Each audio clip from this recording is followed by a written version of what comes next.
Hello, welcome back once again to another lesson in this Python machine learning fundamentals series, whereby today we're going to be looking at matplot libraries, another toolkit which we can use in order to manipulate or work with data within Python. So what is matplot libraries? Matplot library is a data visualization library. It lets you draw everything from simple line graphs to complex charts. It's great for exploring your data visually before feeding it into a machine learning model.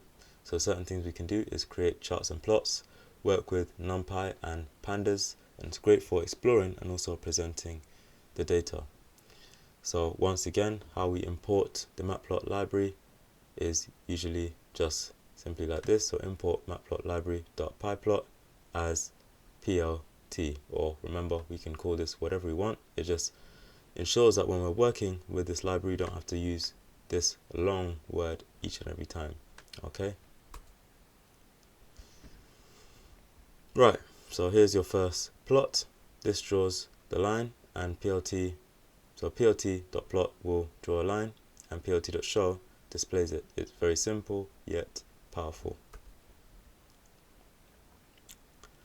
Okay, so we can make our plots more informative by simply adding a title, like simple line plot, and adding axis labels. So this helps explain exactly what our graph is showing on the x-axis, the y-axis, and a title at the top. Okay, we can also plot multiple lines on one graph and use the legend, plt.legend method, to label them. So this makes comparisons easy to see. Next, we can customize our plots by changing the line style, colors, and things known as markers. So colors, of course, is the line color with a color parameter. Different line styles, so whether we want a solid, dashed, or dotted line, and markers add points with different shapes, just to help make our graph more visually engaging, right? So different types of charts that we can create. First of all, bar charts. We do that very simply like so. Pie charts is an example of how we create a pie chart using the pie method, plt.pie. Other types of charts we have are histograms, to help show how data is distributed, and it's great for spotting patterns and outliers or anomalies, and as well as skew data in machine learning, and we do that by using the .hist method. Okay. Next, we also have scatter plots, which we show by using the plt.scatter method. It's great when showing the relationship between two different variables. They're especially useful when exploring correlations in your data set as to how two pieces of data correlate to one another. We also have subplots, indicated like so, plt.subplot.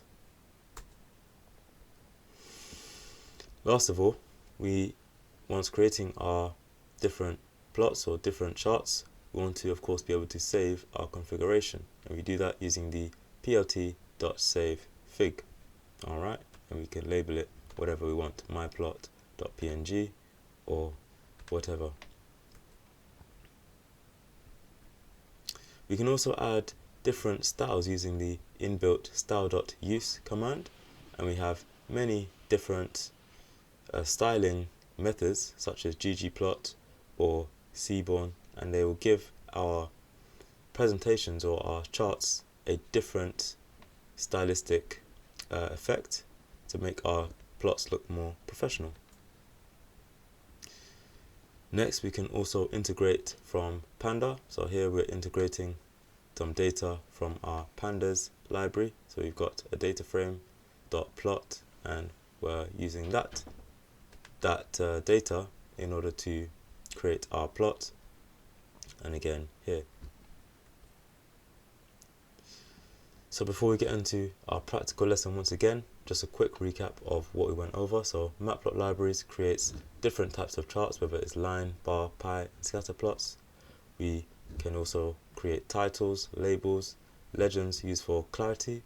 We can add different unique styling to make our charts look more professional, and of course save the plots. And we can combine with the pandas method using different data and data frames for faster workflows.